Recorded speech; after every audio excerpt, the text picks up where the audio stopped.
여기서 메시아가 나오는 겁니다. 그 메시아란 기름 부음을 받은 자라는 뜻입니다. 이 기름을 붓다, 이게 메시아입니다. 기름을 부어서 어떤 일이 있는가를 보십시오. 기름을 부음을 받게 되면 가난한 자에게 아름다운 소식을 전하게 하다. 기름 부음을 받게 되어지면 가난한 자, 여기에서는 재정이 부족한 자가 아닙니다. 마음이 가난한 자.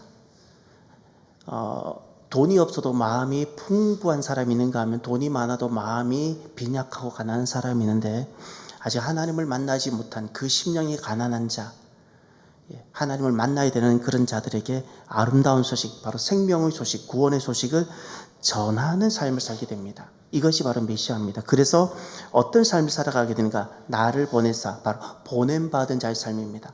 내가 원하는 삶이 아니라 주님께서 구원을 위하여 우리를 배치하시고 보내시는 겁니다. 거기 순종하며 이렇게 살아갑니다. 이제 그 구체적인 막 일어나는 구원의 역사와 내용들이 쭉 3절까지 나옵니다. 그 하나하나를 이제 나중에 여러분이 더 자세하게 살펴보시면 바로 메시아가 어떤 사역을 하시며 어떤 일을 행하실지 우린 잘 알게 됩니다.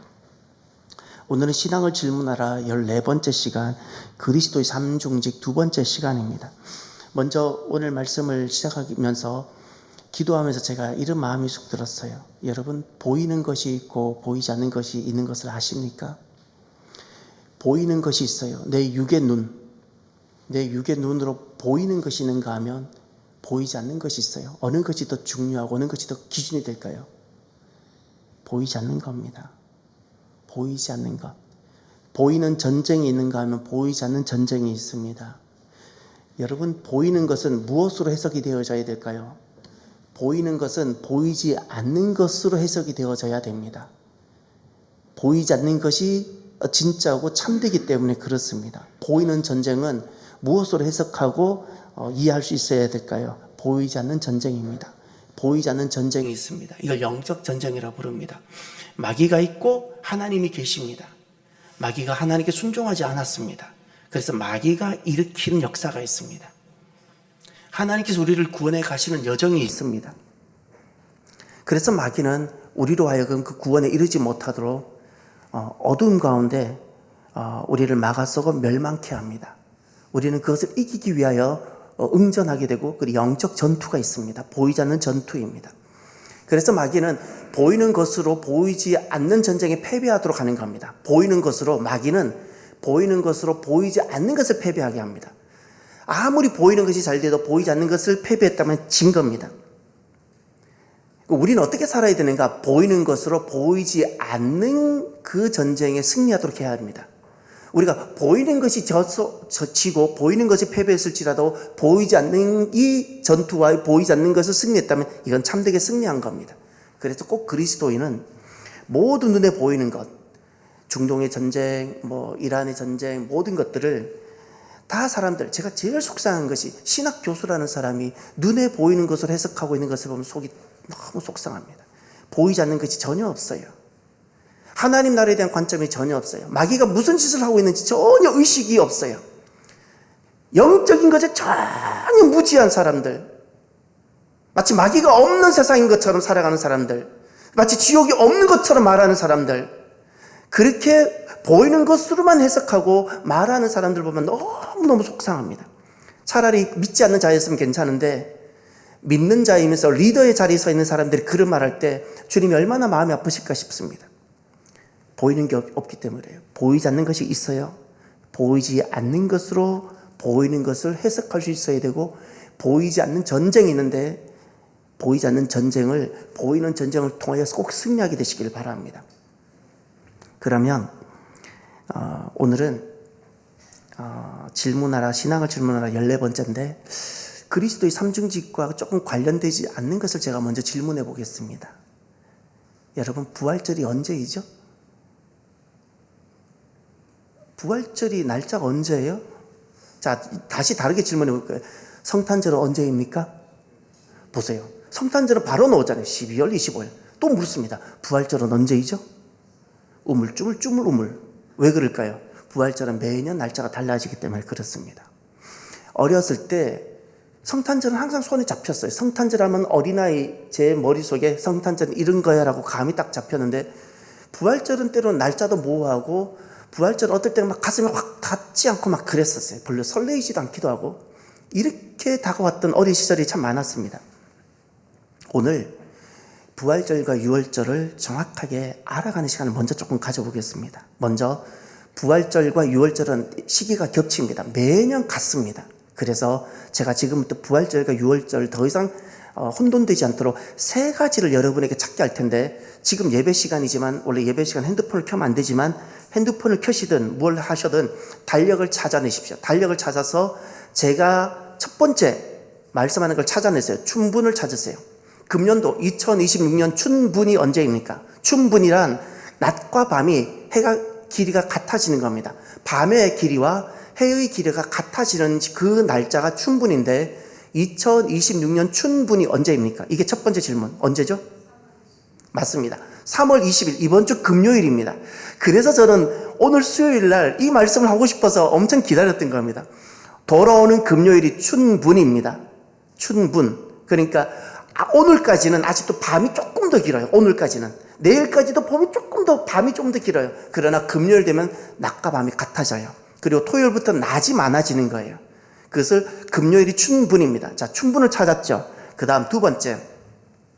춘분을 지나서 보름이 올 겁니다. 여러분 달력에 보면 음력 표시가 있을 겁니다. 2월 1일, 그리고 15일. 15일이 이게 보름입니다.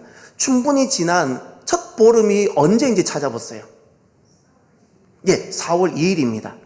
4월 2일이 춘분이 지나고 돌아오는 첫 보름이 4월 2일이죠. 그 4월 2일이 보름인데 우리 지금 거기가 무슨 주간이에요? 고난 주간이고 성목요일이죠. 거기다가 첫 보름 그날에다가 여러분 성목요일 그리고 그날이 유월절 시작입니다. 그러면 세 번째 질문. 첫 보름이 지난 첫 주일은 언제예요? 첫 주일 4월 5일입니다. 그래서 그날이 부활절입니다. 이렇게 됩니다. 자, 춘분이 지나고 첫 보름이 지난 첫 주일. 그러면 왜 유월절과 부활절이 항상 겹치는가? 유월절은 음력으로 1월 14일 날 그리고 1월 15일부터 무교절이 시작돼요. 자, 달로 계산하죠. 보름이에요. 보름이 무교절이에요. 첫 보름이. 근데 유월절은 그 하루 전날이에요.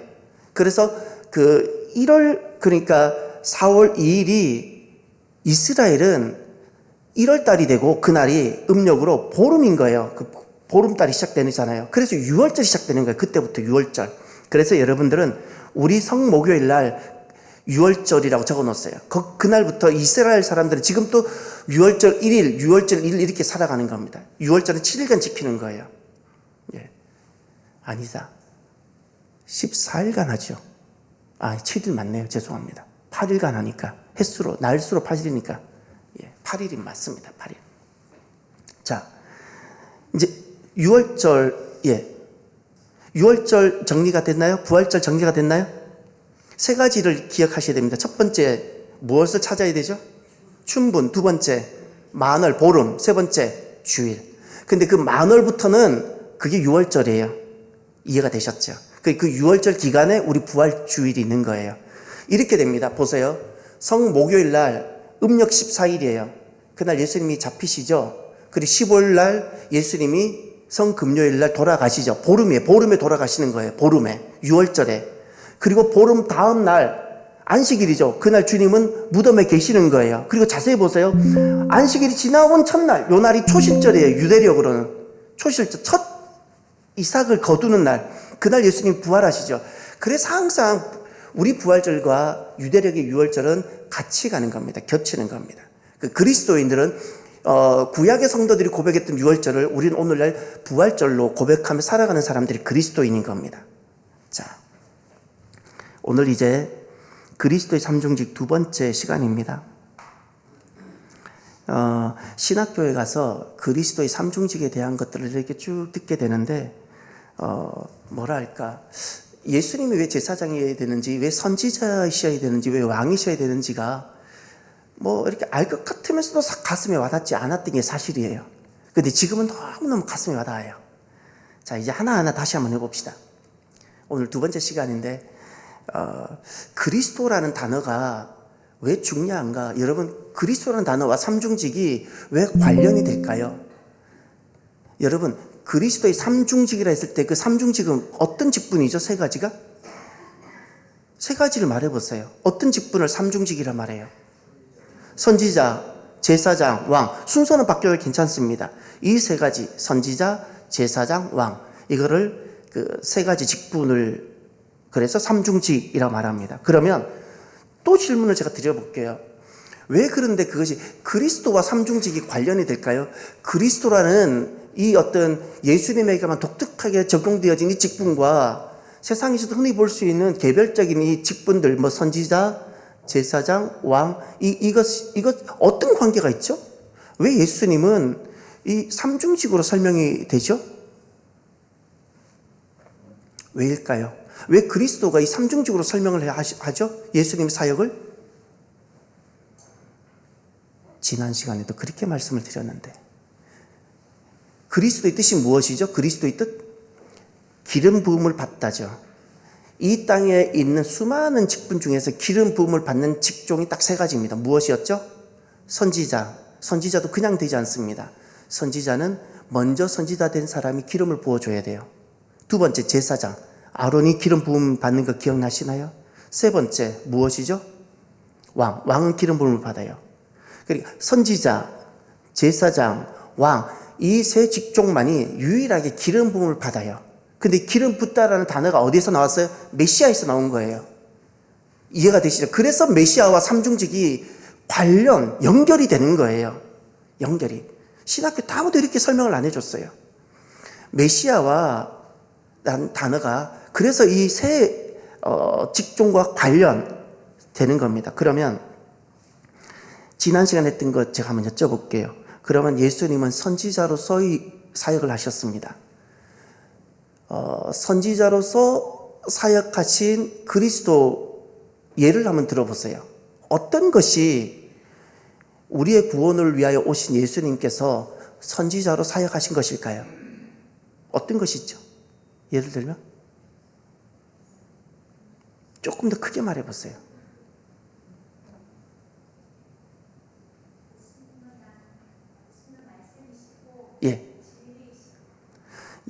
예수님의 말씀이시고 진리이기 때문에. 맞아요. 지난주에 제가 이렇게는 전하지 않았어요.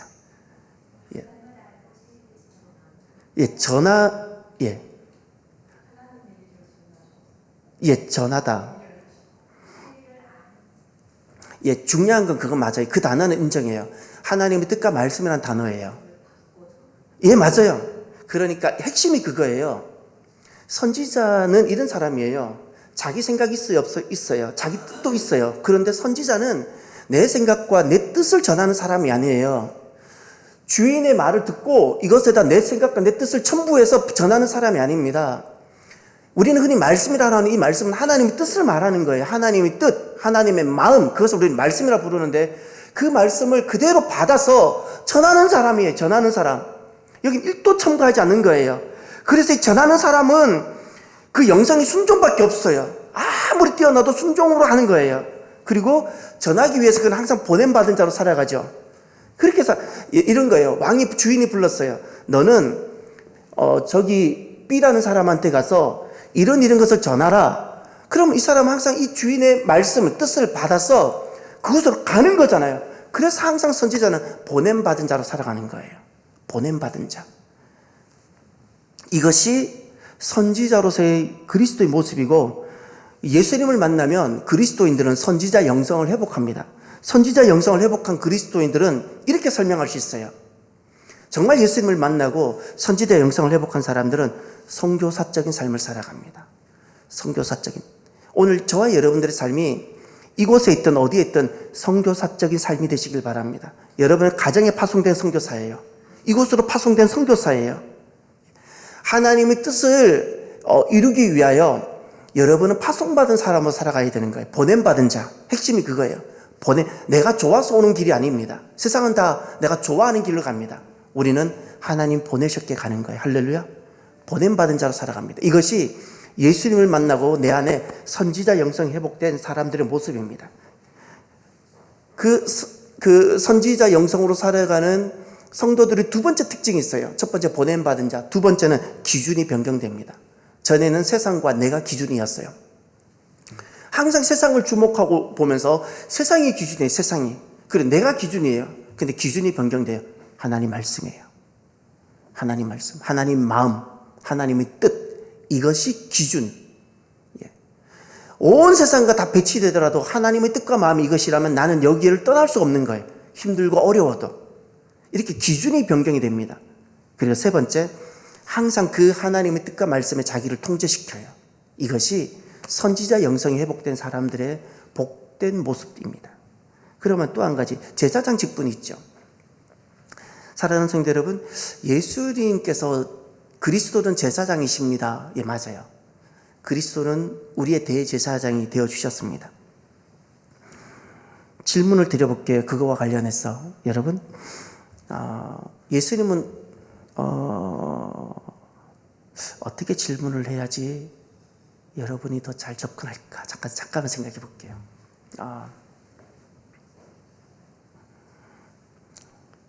왜 대제사장이 되셔야 되죠? 예수님은 왜 제사장이 되셔야 되죠? 왜? 그냥 말씀을 전하고 그냥 막 고쳐주시면 되잖아요. 근데 왜 제사장이 되셔야 되죠? 제사장 일이라는 생각보다 구차합니다, 여러분. 손이 많이 가는 일이에요. 선지자는 말씀을 탁 전하면 돼요. 왕은 탁 다스리면 돼요. 제사장은 생각보다 손이 많이 가요. 예. 세상으로 말하면 매력적이지 않는 직업이에요. 손이 많이 가고, 엄마 같은 거예요. 엄마. 돌봐야 되고, 예. 목욕탕 같이 씻어줘야 되고, 이런 거예요. 예수님은 왜 제사장이 되셔야 되죠?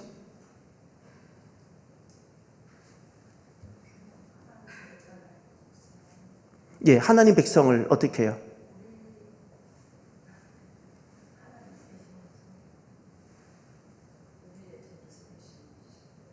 예, 아주 접근이 좋았어요.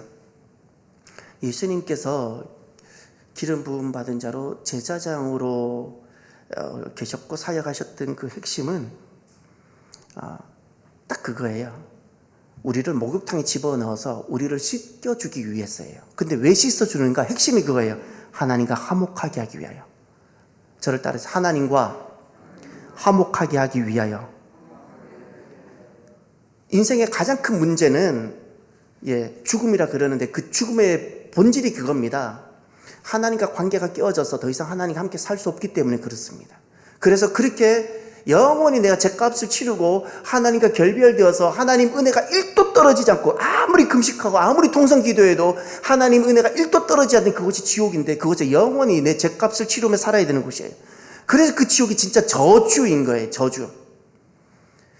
그래서 예수님께서는 우리가 그런 저주 가운데 처하지 않기 위하여 우리를 씻으신 거예요. 마치 영적 목욕통.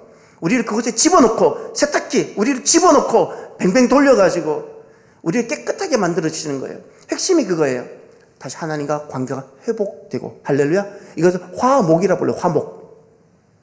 화목이에요. 그리고 인생의 가장 중요한 건 그겁니다. 사람과의 화목이 아니고요. 요즘 저는 그거 굉장히 많이 도전합니다.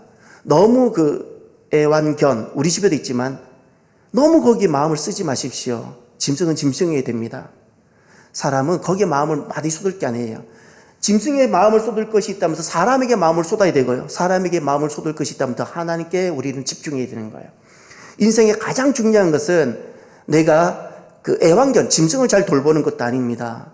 사람을 얼마나 내가 잘 섬기고 사랑하느냐도 아닙니다. 하나님이에요. 하나님과의 관계를 내가 교제하고 하나님과 친밀한 개인적인 사귐을 가질 수 있느냐, 이것이 인생의 가장 풀어야 될 본질적인 문제입니다. 이것이 풀리고 그 다음 사람과의 관계가 풀리고 하나님께서 우리에게 자연계를 맡겨주셨는데 그것을 내가 돌보는 거예요. 하나님 없이 자연계를 돌봐요? 틀린 거예요. 망하는 거예요. 하나님 없이 사람만 사랑해요? 망하는 사랑입니다. 망하는 사랑. 그래서 이 하나님과 화목하게 하기 위하여 예수님은 우리의 제사장이 되어주셨습니다. 그러면 성경을 하나 찾아보고 가요. 지난주 찾으셨는데 에베소서 2장 16절을 한번 보세요. 에베소서 2장 16절. 에베소서 2장 16절을 보시면 한 분이 읽어주세요.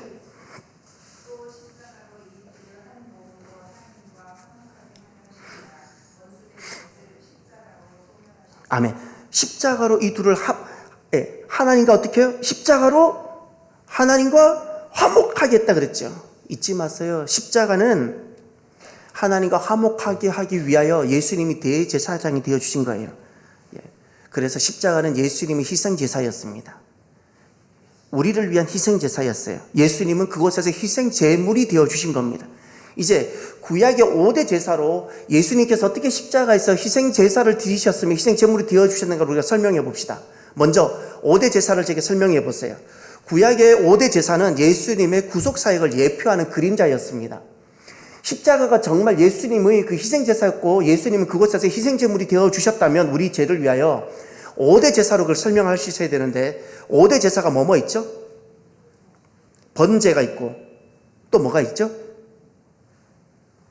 화목제가 있고 세 번째 화목제, 속죄제가 있고 속건제가 다섯 번째 있고 두 번째가 있어요. 두 글자 소제. 자, 저를 따라해 봅시다. 번제, 두 번째 소제, 세 번째 화목제, 네 번째 속죄제, 다섯 번째 속건제. 자, 이렇게 외우세요. 중간에 화목제를 5개잖아요. 5개 하면 너무 복잡해요. 덩어리를 만들어야 돼요. 중간에 화목제를 드세요. 화목제. 위에는 글자가 2개예요. 밑에는 속죄제, 속건제예요. 유사성을 만드세요. 위에는 글자가 2개, 번제, 소제. 중간에 화목이에요. 밑에는 다 죄와 관련돼요. 속죄제, 속건제. 자, 5대 제사가 뭐였죠? 중간에 무엇을 둬요? 화목제를 둬요. 위에 글자가 2개가 있죠. 2개 있는 글자 말해보세요. 번제, 소제. 밑에는 다 죄와 관련되죠. 네 번째, 다섯 번째 뭐였죠? 속죄제, 속건제. 그러면 예수님은 십자가에서 어떻게 속죄 제물이 되셨죠? 무엇으로? 어떻게 설명해야 되죠? 예수님은 십자가가 속죄제가 되어져야 되고 속죄 제물이 되어 주셨어야 돼요. 무엇을 위해?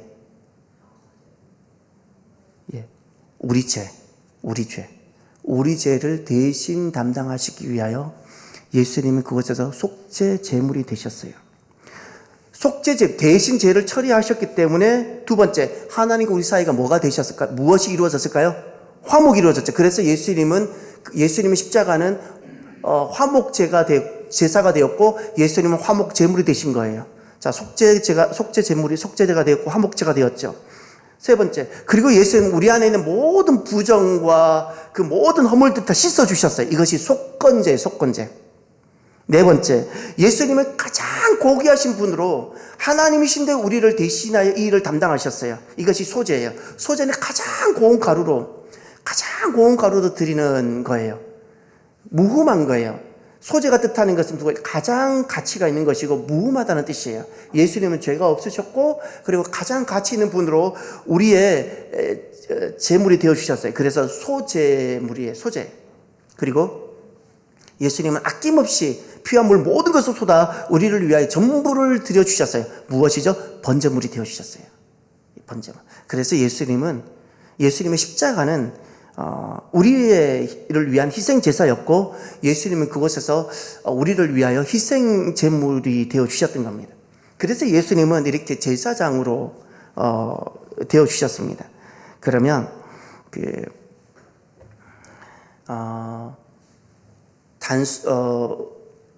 예수님을 만나고 나면 회복되고 나면 그 제사장으로서의 그리스도인의 모습이 있습니다. 우리는 예수님을 닮기 때문에 제사장으로서의 그리스도의 모습이 있습니다. 가장 특징이 무엇일까요? 예수님이 제사장이셨어요. 우리도 제사장이 되는 거예요. 이해가 되시나요? 그럼 그리스도인이 예수님을 만나고 그리스도인이 되면 제사장의 모습을 회복하는데 딱 한 가지 특징을 찾아보세요. 제사장으로 살아가는 오늘날 그리스도인의 가장 큰 특징. 예배입니다. 예배예요. 하나님과 화목이죠. 화목이라는 것은 다시 하나님을 내가 섬기고 내가 하나님을 예배하는 그 자리를 만들어 주신 거예요. 그 오늘날 내가 제사장으로 살아가는 사람의 가장 큰 특징은 항상 예배입니다. 예배를 중심으로 살아가요. 하나님을 섬기기 위하여, 하나님을 예배하기 위하여 내가 평생을 살아가는 거예요. 일주일 시간이 남을 때 예배하는 것이 아니라 예배를 드리고 남은 시간을 내가 살아가는 거예요. 생각이 바뀌어요. 예배를 먼저 드리고 무엇을 해도 그래요. 먼저 하나님께 먼저 내가 기도하고 먼저 내가 하나님을 찾아가고 먼저 내가 하나님을 예배하고 남은 시간을 내가 이것도 하고 저것도 살아가는 거예요. 이것이 바로 제사장으로 살아가는 성도의 모습입니다. 하나님을 예배하며 하나님을 섬기며 살아가는 그 모습. 여러분들은 제사장입니다. 가정의 제사장, 세상 속에서의 하나님의 제사장이라는 사실 잊지 마십시오. 자, 세 번째, 오늘 본문 한 가지 더 있습니다. 왕의 직분이 있죠. 왕입니다. 예수님은 왕이셨습니다. 왕으로서의 예수님인데 왕으로서 예수님은 어떤 모습일까? 먼저 우리는 왕이라고 하면 이미 우리에게 선입견으로 다가오는 왕들이 있습니다. 왕정시대가 모든 나라마다 모든 민족마다 왕정시대가 있었기 때문에 아직 지금도 왕정의 체제가 있는 나라들도 있고 그 왕에 대해서 우리는 굉장히 부정적입니다. 굉장히 부정적이고 저 또한 그 왕에 대해서 긍정적이지 않는 사람 중에 한 사람입니다. 근데 예수님이 왕이라 그러면 선지자는 이해가 됩니다. 좋은 말씀을 전해주니까, 진리의 말씀을. 제사장도 우리를 위하는 거니까. 근데 가장 어려운 것이 왕이라 그러면 사람들은 부정적인 겁니다. 하나님을 아버지라 그랬을 때 아버지라 고백하지 못하는 가끔 성도들이 있어요. 아버지가 너무 부정적이어서. 아버지 생각하면 부정적인 것밖에 없기 때문에 하나님을 아버지라 말하지 못하는 경우가 있어요. 진짜 거듭나면 내 아버지는, 육신의 아버지는 부정적이어도 진짜 거듭나면 하나님을 아버지로 고백하는 거예요.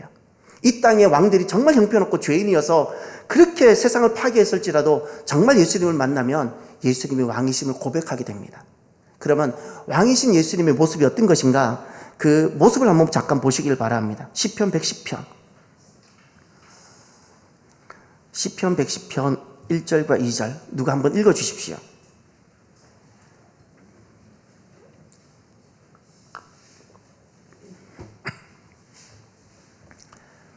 크게 읽어주십시오. 시편 110편 1절 2절. 여호와께서 내 주에게 말씀하시기를 내가 내 원수들로 내 발판이 되게 하기까지 너는 내 오른쪽에 앉아있으라 하셨도다. 여호와께서 시온에서부터 주의 권능의 규를 말씀하시니 주는 원수들 중에서 다스리소서. 아멘. 거기 110편은 다윗의 시편이라는 것이 보입니까? 그러면 다시 1절로 가보세요. 여호와께서 내 주에게 했을 때 지금부터 각각 대상이 누구인지 찾아내셔야 됩니다. 여호와 하나님이 등장하죠. 그러면 거기서 내 주랄 때 나는 누구이죠? 다윗입니다. 나는 다윗이고 그러면 다윗이 말하는 주는 누구이죠? 메시아를 말하는 거예요. 메시아. 그러니까 여호와께서 나 다윗에게 메시아에게 말씀하시길 이른 거예요. 주는 메시아예요. 그리고 그 다음에 큰 따옴표로 넣어야 돼. 내가 내 원수를 할 때는 하나님이 직접 하시는 말씀이에요. 그럼 여기서 내가 내 원수 할 때 나는 누구예요? 하나님이에요. 하나님. 내 원수 할 때 너는 누구예요? 그리스도예요. 그리스도. 예. 내 원수 할 때 너는 그리스도. 너의 발판이 그리스도의 발판이 되기까지 너는 그리스도입니다. 내 오른쪽에 앉으라. 하나님 우편에 앉아 있으라. 이게 통치자의 자리예요. 하나님께서 그리스도를 왕으로 세우시는 것을 말씀하시는 거예요. 2절로 가셔서 그 다음 보세요. 이제 그 1절에 인칭 대명사가 다 해결되어졌죠. 인칭 대명사 왔다 갔다 하기 때문에 해결을 꼭 했어야 돼요. 2절을 보세요. 여호와께서 시온에서부터 주의 권능의 규를 내보내시리니 주는 원수들 중에서 다스리소서. 보세요. 여호와께서 시온에서부터 무엇을? 주의 권능의 규라 그랬죠. 예. 주님께서 갖게 되실 규, 이 규는 또는 홀이라 불러요. 왕이 갖게 되는 지팡이, 짧은 지팡이를 규 또는 홀이라 불러요. 통치자가 받게 되는 그 어떤 통치자임을 증명하는 어떤 짧은 지팡이를 말하는 거예요. 그래서 마지막에 보세요. 주는, 그리스도는, 메시아는 원수들 중에서 어떻게 다스리소, 통치하소서. 이게 그래서 메시아가 왕이심을 보여주고 있는 말씀입니다. 또 하나 보세요. 고린도전서 15장 25절. 고린도전서 15장 25절 찾아볼까요? 한 분이 크게 읽어주십시오.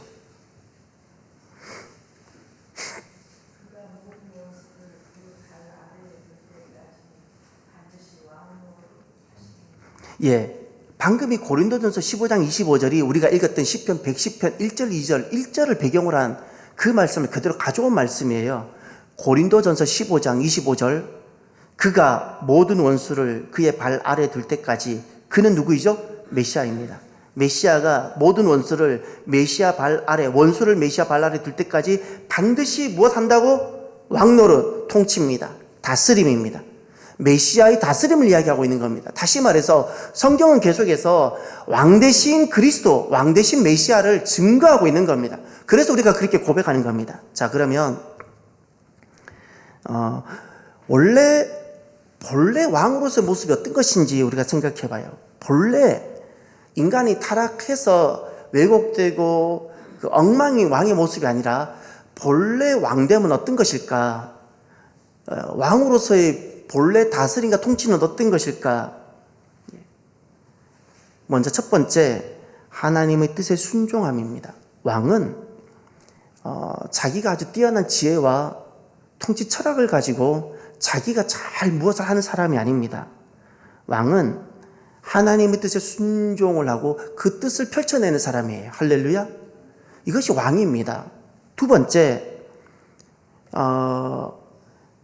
왕은 그 돌보는 자고, 그 다스리라는 단어가 치리한다든지 아주 폭력적인 개념으로 지금 많이 있는데, 그 다스린다는 뜻은 이런 겁니다. 하나님의 뜻으로 돌본다는 뜻입니다. 어머니는 부모는 자녀를 다스리죠. 그런데 그 다스린다는 단어를 우리는 다 돌본다 말합니다. 근데 그 돌봄이 너무나도 귀한 거잖아요. 왕으로서 그리스도는 이런 겁니다. 하나님의 뜻으로 이 세상과 하나님 백성들을 돌보시는 겁니다. 이게 다스리는 겁니다. 그래서 이 왕 대신 그리스도가 너무너무 복되고 귀한 겁니다. 그럼 이 땅에 먼저 믿음으로 부름받은 사람들이 있었지요. 그런 다 누구인가? 왕이신 메시아를 대리하는 자들이었어요. 하나님을 대리하는 자.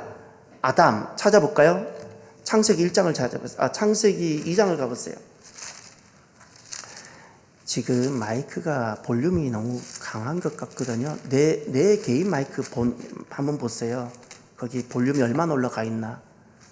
예, 메인 볼륨도 보시고 제 마이크 볼륨도 한번 봐주세요. 그 하울링도 생기고 그런 것 같아요. 뭔가가 지금 소리가 달라졌어요.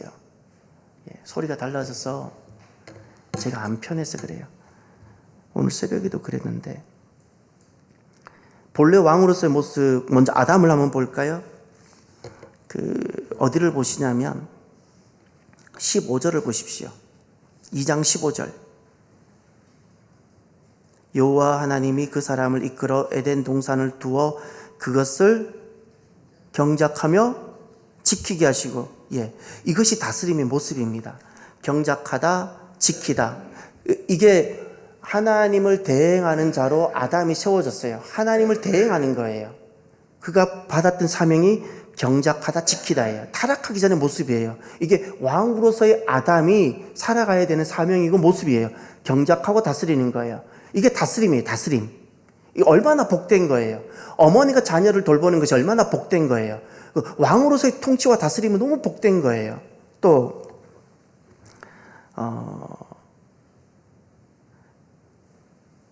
노아도 마찬가지고 아브라함도 마찬가지고 모두 이들은 왕이신 하나님을 대행하는 자들로 부름받았고 이들은 다 다스리는 사람들로 살아갔던 겁니다.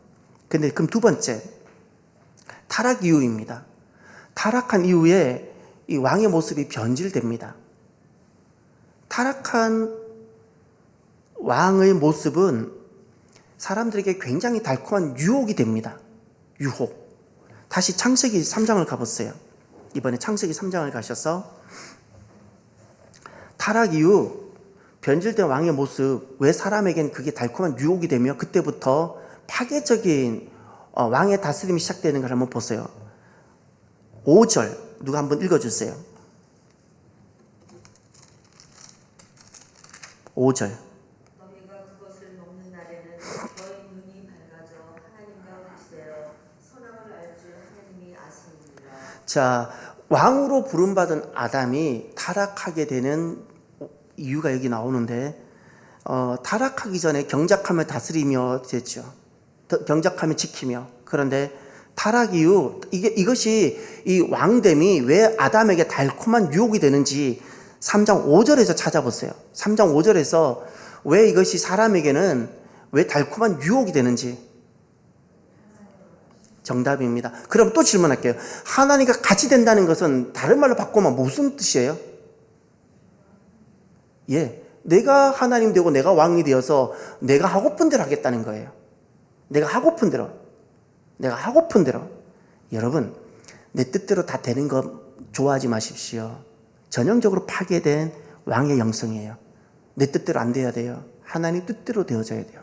가정, 내 뜻대로 되는 것을 기뻐하지 마십시오. 전형적인 파괴된 영성의 모습이에요. 내 뜻대로 되지 않고 하나님 뜻대로 되어져야 돼요. 반지의 제왕에서 보면 제가 아주 인상적인 영화에서 보면 가끔 메시지들이 있더라고요.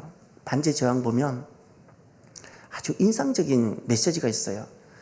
이 반지를 끼면 막 이제 권력이나 고난들이 집중되어지고, 그래서 막 이렇게 마귀 같은 어떤 어둠의 세력은 막 이것을 막 어떻게 뺏으려고 하고 막 그런 막 이런 게 막 진행이 되는데,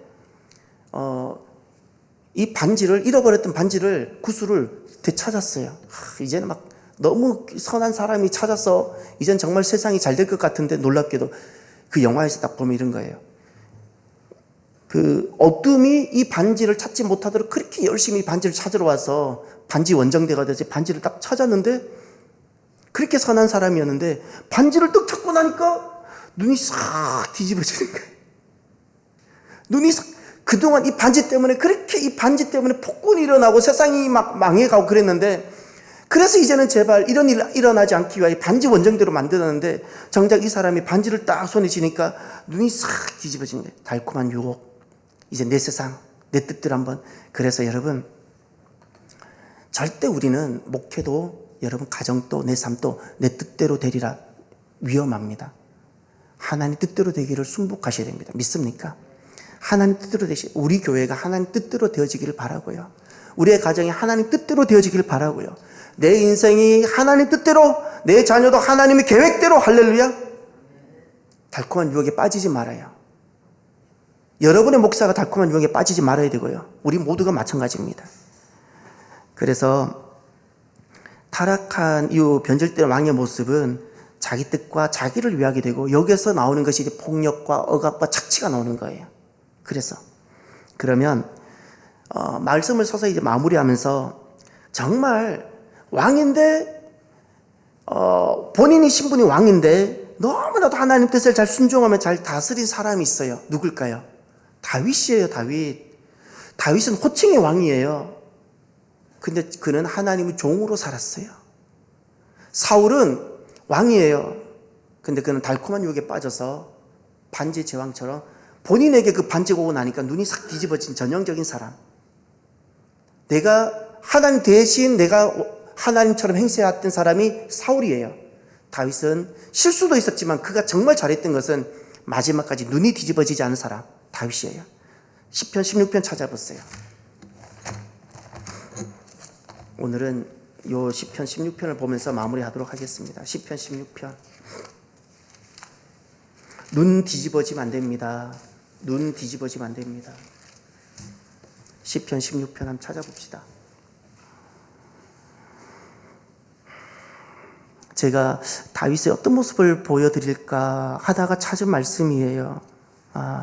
여러분, 여기에 왕인데 다윗의 고백이 지금 1절부터 11절까지 나옵니다. 왕인데 눈이 뒤집어지지 않고 끝까지 하나님을 의지하고 하나님께 도움을 구하며 하나님 앞에 무릎을 꿇는 다윗의 모습을 찾아보세요. 1절, 하나님이여 나를 지켜주소서. 내가 어디? 주께 피하나이다 이런 겁니다. 나는 주님께 피합니다. 예. 내게 지금 군사력도 있고 많은 것이 있지만 내 임의대로 하지 않습니다. 먼저 주님께 피합니다. 항상 먼저 기도하는 사람이 되십시오. 항상 먼저 하나님을 찾으십시오. 기도하지 않은 모든 사람은 눈이 뒤집혀가는 전형적인 모습입니다. 기도하셔야 됩니다. 또 2절 고백을 보세요. 고백. 내가 여호와께 아뢰되 주는 나의 주님이시오니 그 다음 이것이 엄청난 고백입니다. 주밖에는 나의 복이 없습니다. 예. 여러분에게 무엇이 기쁨이고 무엇이 복입니까? 다윗은 나라가 확장되는 것도 복이 아니고 자녀가 잘 되는 것도 기쁨이 아니고 다윗에게 딱 한 가지만 두었어요. 주님입니다. 주님만이 기쁨이고 주님만이 복이었어요. 할렐루야. 그렇기 때문에 눈이 뒤집어지지 않은 거예요. 많은 사람들이 자녀 때문에 눈이 뒤집어지고 많은 사람이 경제 때문에 눈이 뒤집어지고 다 그래요. 다윗은 주님께만 두었기 때문에 어떤 것에서도 눈이 뒤집어지지 않았던 거예요. 그래서 마지막까지 순복이 됐던 겁니다. 어디를 또 보시냐면 5절 6절을 보세요. 5절 6절. 저는 다윗의 이 고백이 너무너무 사랑스럽고 너무 좋습니다. 그 제 마음에도 있습니다. 여호와는 나의 산업과 나의 잔의 소득이시니 나의 분깃을 지키시나이다.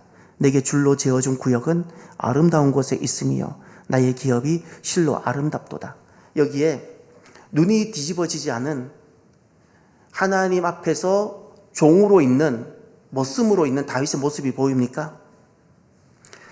여호와는 나의 산업, 나의 잔, 쉽게 말해 지금 다윗이 오늘날 삶을 살아가는 그 모든 환경을 말합니다. 이스라엘 유대 왕으로서의 모든 것을 말합니다. 한 가정의 가장으로서의 모든 것을 말합니다. 이것은 하나님이 내게 주신 거라는 고백이에요. 예. 하나님이 나에게 주신 산업이고 하나님이 나에게 주신 소득입니다. 하나님이 지키십니다는 거예요. 그 다음 6절을 보세요. 내게 줄로 재어준 구역, 하나님께서 줄로 재어 내게 주셨습니다. 예. 너무 귀하지 않습니까? 그리고 이것이 아름답습니다 고백합니다. 하나님께서 내게 줄로 재어준 이것은 하나님 나에게 준 기업인데 이것이 참 아름답습니다. 이런 고백입니다. 8절을 보십시오. 8절. 내가 여호와를 항상 내 앞에 모심이여 그가 나의 오른쪽에 계심으로 내가 흔들리지 아니하리로다. 아멘. 내가 여호와를 어떻게 해요? 항상 내 앞에 모심입니다. 보통 왕은 내가 짐이 곧 하나님이에요. 짐이 곧 하늘이고 짐이 곧 법이고. 그런데 다윗은 항상 하나님 앞에 자기가 엎드립니다. 항상 하나님 앞에 먼저 무릎을 꿇습니다. 항상 하나님께 먼저 물어봅니다. 다윗은 나라가 아무리 잘 되고 모든 백성이 그를 칭송해도 눈이 뒤집어지지 않은 절대 그 길을 벗어나지 않은 너무나도 귀한 사람입니다. 그래서 마지막 11절을 보세요. 주께서 생명의 길을 내게 보이시리니 주 앞에는 충만한 기쁨이 있고 주의 오른쪽에는 영원한 즐거움이 있나이다. 11절은 두 가지입니다. 하나가 소망이고 하나가 고백입니다. 무엇이 고백인가? 주님 앞에는 무엇이 있다고요? 충만한 기쁨. 주의 오른쪽에는 무엇이 있다고요? 영원한 즐거움. 예. 충만한 기쁨, 영원한 즐거움이라는 단어가 보입니까? 충만한 기쁨, 영원한 즐거움이 주님께 있는 거예요. 이것이 다윗의 고백이고 그래서 다윗이 갖고 있는 소망이 그겁니다. 주께서 생명의 길을 내게 보이실 겁니다. 예, 생명이에요. 이 생명의 길은 결국 그겁니다. 결국 주님께서 나를 살게 할 것입니다. 결국 주님께서 이 유다를 살게 할 것입니다. 주님께서 결국 가정을 살게 할 것입니다. 할렐루야. 예, 이렇게 되는 겁니다. 그래서 다윗은 하나님 뜻에 끝까지 순종하며 잘 다스리며 돌본 한 사람입니다. 그래서 주님은 이렇게 말씀하셨어요. 내 마음에 합하다. 다윗이 그렇게 설명했어요. 내 마음에 합한 자다. 이 소리는 다윗만 유일하게 들었어요. 근데 우리가 조금은 이런 소망을 품었으면 좋겠어요. 오늘 이 시대를 쭉 살펴보시면서 그래 너는 참 내 마음에 합하구나 라는 소리를 듣는 오늘 이곳에 계시는 귀한 수요 성도 여러분이 되시길 바랍니다. 그리스도는 왕이십니다. 예, 우리를 이렇게 살게 하기 위하여 우리를 돌보시는데 여러분 모든 성도가 왕이라는 사실을 기억하십시오. 우리는 두 가지 스피릿이 있습니다. 킹십, 선십이라고 부릅니다. 킹십은 그리스도인은 왕이기 때문에 예수님을 닮아서 잘 돌보고 잘 섬기는 사람으로 살아갑니다. 이게 킹십입니다. 선십은 하나님의 백성으로 살아가는 모습이라면 우리에게 꼭 하나님 백성만이 아닙니다. 나 하나 구원받은 것으로 아닙니다. 킹십이 있는 겁니다. 돌보고 섬기고 다스리고. 할렐루야. 왜죠? 살게 하기 위하여. 그들을 살게 하기 위하여. 내 살게 하기 위해서가 아닙니다. 그들을 살게 하기 위하여, 생명이 되게 하기 위하여 내가 섬기고 돌보고 다스리고. 저와 여러분들은 하나님 나라를 위하여 이 땅에 보내어진 왕들입니다. 기도하겠습니다. 그리스도께서 선지자로서 또 제사장으로서 왕으로서 우리를 섬겨주시고 사역해 주셨죠. 그래서 우리가 생명에 이르게 되었고 살게 되었습니다. 주님을 만난 모든 사람들은 선지자, 보냄받은 자, 선교사적인 삶을 살아가게 되고 제사장, 대신 희생하며 그렇게 살아가며 예배자로 살아가며 그리고 왕, 섬기며 돌보며 살아가는 사람들이 됩니다. 오늘 그리스도를 닮아서 선지자로 살아가고 제사장으로 살아가고 또 왕으로 살아가는 우리가 될 수 있도록 결단하며 기도합시다. 할렐루야. 하나님 아버지 참으로 감사합니다.